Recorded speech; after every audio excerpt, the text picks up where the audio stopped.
I'm interested to hear what Sarah has to say about this because I have no idea what she has to say. Welcome back. Today is the first of the battle videos and we are starting with the Battle of Africa and Asia Pacific.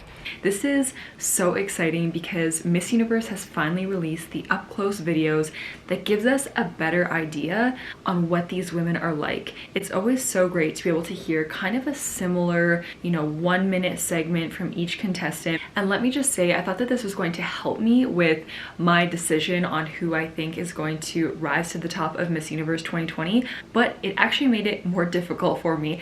Challenging task. These women are so incredible. To pick a top 5 out of this region is a challenge in itself. This region, it is so competitive. It is actually crazy. This is year in and year out one of the most competitive regions at Miss Universe. It's an absolute powerhouse, and yeah, this year is no different. There's some obvious frontrunners here, but there's also some women who are really surprising me in the best way. So I am going to try my best to narrow it down to a top 5. Top 5. But let me tell you, it was almost impossible. I also have some girls who are on my radar, but let's start with my top 5, final 5 from Africa and Asia Pacific right now.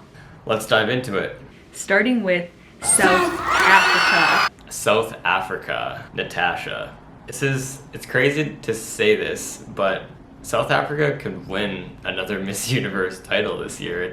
I can already see her with the Miss Universe crown on her head, not gonna lie. South Africa could take it back to back. It seems like over the past few years, at least now,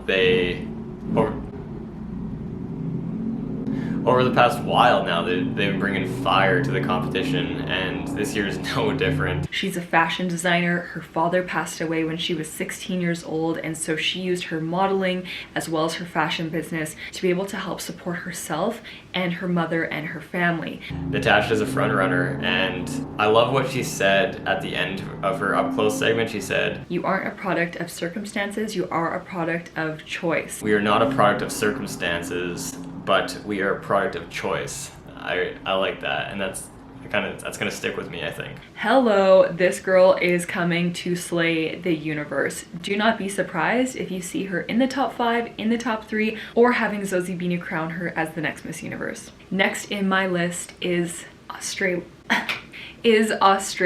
Australia. Maria Thattil. Maria Thattil, she feels like a friend to me. Her and I did a live together on her Instagram a few months back, actually before she won Miss Universe Australia, which is kind of cool. I absolutely love her. She has a psych and management degree. She's a writer, a speaker, soon to be life coach.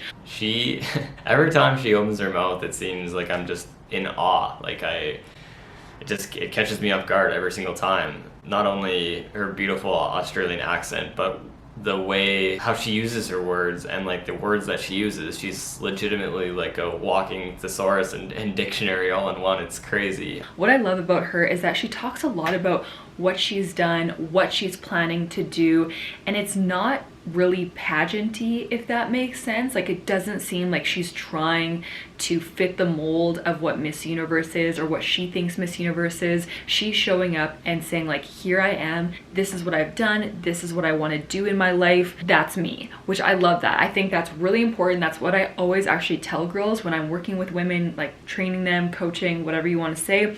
I always say, be yourself, show the judges who you are and who you want to be.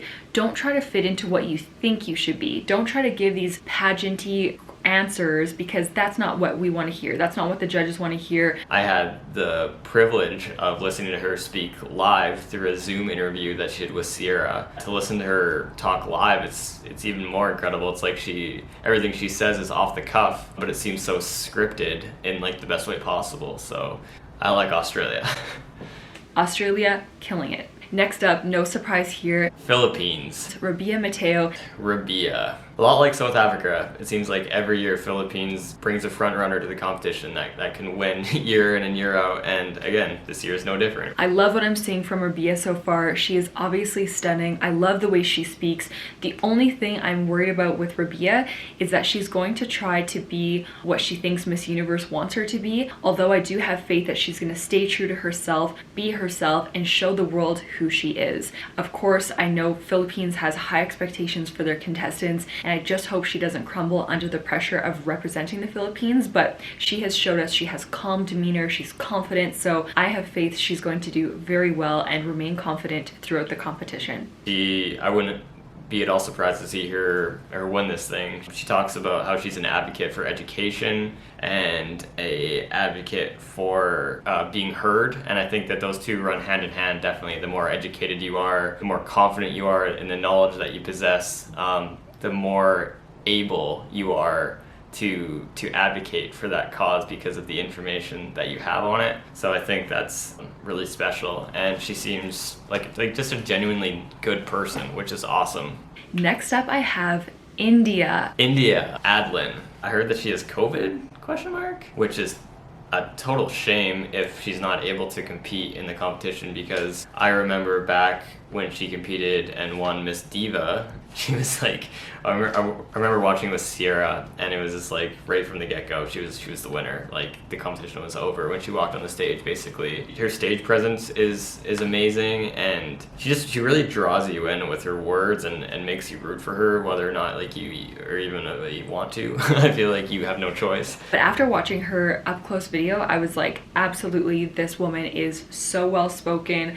I just feel like when she's speaking, I'm captivated by her, which is very important. When you're a judge, you want to be so captivated by what the woman's saying that you're not thinking, oh, I need to write this down. Like, you want to just be enthralled with what they're saying. So I felt enthralled with India, and if for some reason India cannot be at Miss Universe because of COVID, because she did test positive fairly recently, It'd be a real shame if she's not able to compete, because I feel like she definitely could take home the crown. If India is not there right now, I have someone to take her place because this is such a competitive group of women. In her place, I would put Vietnam. She is a fierce competitor, and it seems like she is putting her best self forward for this competition, and a woman that the universe should not take lightly. She's very driven, very determined, and it looks like she's ready to win this thing. She is amazing. Vietnam, love her. And a couple of honorable mentions before I share the last woman in my top 5 from Africa and Asia Pacific. I'm loving Cambodia, I'm also loving Indonesia, and I'm also really loving Japan. I love her background. I love that she shares that she has had, you know, not a troubled background, but they've had family struggles, and that has allowed her to become a better person. Of course, I love Miss Universe Thailand. She is one of my favorite contestants for the crown. I actually have her in my final 5 in my recent top 21 predictions. But right now, the woman who is landing in the 5th spot of Africa and Asia Pacific, like I told you guys, things can change so quickly, is Miss Nepal.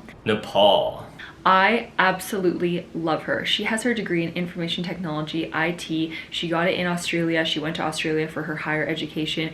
And what I love about her is that she is inspirational. She's calm. She just has this like beautiful, stunning, striking aura about her. And like, I don't know what the right word is, but she has this like unassuming confidence. Like she doesn't need to like yell that she's confident. Like, she's just confident when you look at her. I don't know how to explain it. I'd argue that she's one of the underdogs, not only in this region, but maybe in the whole competition. Doing the research for this, I didn't think she was going to end up on my list. And then watching her video, I was like, yeah, she definitely belongs here and belongs on this list and belongs to be a front runner in this competition. So I'm very intrigued by her, and I think that she has this quality, like she's very soft-spoken, yet she's like very compelling, and like you kind of hang on every word she says. So I think the judges are gonna like that. These are my 5 women. It is South Africa, Australia, India, Philippines, and Nepal. If India can't be there, I would have Vietnam in that place. That is right now,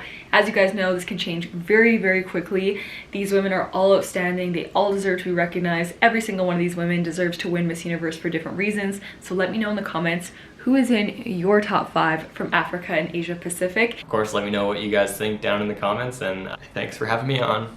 As always, if you want to see more from me, if you want to see the other battle videos, up next will be the Americas and Europe, and then I will maybe do a wild card, like say Thailand would 100% be in my wild card position because she would still be in my top 21. Make sure you hit subscribe, and I will see you guys in the next video.